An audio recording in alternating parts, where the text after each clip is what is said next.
Pozrime sa spolu na 5 najvyhľadávanejších shiny Pokémon kariet, aké kedy boli vyrobené.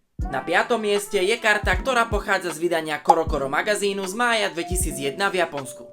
Ide o prvú promolesklú kartu, ktorá bola kedy vydaná. CoroCoro Shining Mew.